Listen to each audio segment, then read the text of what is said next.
വാർത്തകൾ വിശദമായി. കുമ്പളയിലെ toll Plaza സമരത്തിൽ നിലപാട് വ്യക്തമാക്കി രാജ്മോഹൻ ഉണ്ണിത്താൻ MP. പാലക്കുന്നിലെ കാസർഗോഡ് വിഷൻ ടവറിൽ വെച്ച് കേബിൾ TV ഓപ്പറേറ്റർമാരുമായി നടത്തിയ സൗഹൃദ സംഭാഷണത്തിലാണ് രാജ്മോഹൻ ഉണ്ണിത്താൻ MP കുമ്പള ആരിക്കാടിയിലെ ടോൾ പ്ലാസ വിഷയത്തിലെ തന്റെ നിലപാട് വ്യക്തമാക്കിയത്. സമരസമിതിയുടെ പോരാട്ടത്തിലെ MP-യുടെ അസാന്നിധ്യം സംബന്ധിച്ച് വിമർശനങ്ങൾ ഉയർന്നുവരുന്ന പശ്ചാത്തലത്തിൽ കൂടിയായിരുന്നു MP-യുടെ വിശദീകരണം. ബജറ്റിനിണങ്ങിയ വിവാഹാഭരണങ്ങളുടെ വൈവിധ്യമാർന്ന കളക്ഷനുമായി റോഷി ജ്വല്ലറി. പുതുമയും പാരമ്പര്യവും ഒത്തുചേരുന്ന designs. Roshi jewellery, gold and diamonds, bank road and court road, Kasaragod.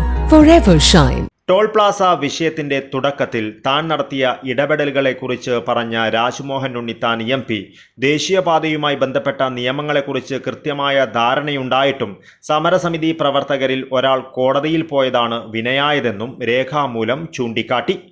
ചില പ്രത്യേക സാഹചര്യത്തിൽ കേന്ദ്ര സർക്കാരിന്റെ അനുമതിയോടെ ദേശീയപാത അതോറിറ്റിക്ക് 60 കിലോമീറ്ററിനകത്തും താൽക്കാലികമായി ടോൾ പ്ലാസ സ്ഥാപിക്കാമെന്ന നിയമവ്യവസ്ഥ നിലനിൽക്കെ കോടതിയിൽ നിന്നും വരാനിരിക്കുന്ന വിധിയെക്കുറിച്ചുള്ള തന്റെ നിഗമനവും തുറന്നു പറഞ്ഞ MP കോടതിയുടെ പരിഗണനയിലുള്ള വിഷയത്തിൽ ഒരു പാർലമെന്റ് അംഗമായ താൻ സമരവുമായി ഇറങ്ങിയാൽ അത് കോടതിയലക്ഷ്യമാകുമെന്നും അല്ലായിരുന്നുവെങ്കിൽ പോരാട്ടത്തിന്റെ മുൻനിരയിൽ തന്നെ താൻ ഉണ്ടാകുമായിരുന്നുവെന്നും MP വ്യക്തമാക്കി.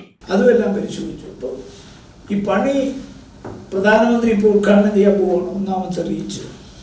അപ്പോൾ രണ്ടാമത്തെ റീച്ചിൻ്റെ പണി എന്ന് തീരുമെന്ന് പറയാൻ പറ്റില്ല.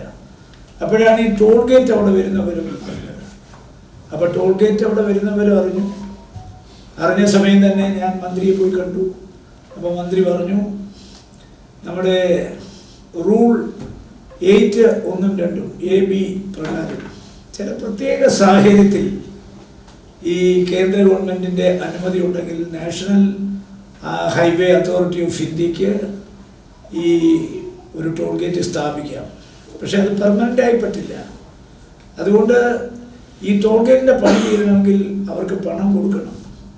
ഇപ്പോൾ പണത്തിൻ്റെ ദാരിദ്ര്യം കൊണ്ട് നാഷണൽ ഹൈവേ ബുദ്ധിമുട്ടുകയാണ്.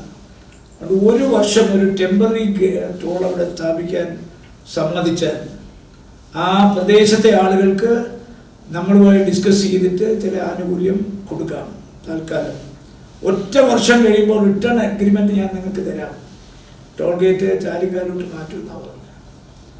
അപ്പോൾ അത് എല്ലാവരും ഇങ്ങനെ പരക്കെ സമ്മതിച്ചു. അതിന് ടോൾ ഗേറ്റ് പണി തുടങ്ങി കഴിഞ്ഞ കുറേ നാളുകളായിട്ട് അവർ ടെസ്റ്റിങ് നടത്തിക്കൊണ്ടിരിക്കുക. വണ്ടി പോകുമ്പോൾ ജോലിക്കാരെ എല്ലാം വെച്ചു.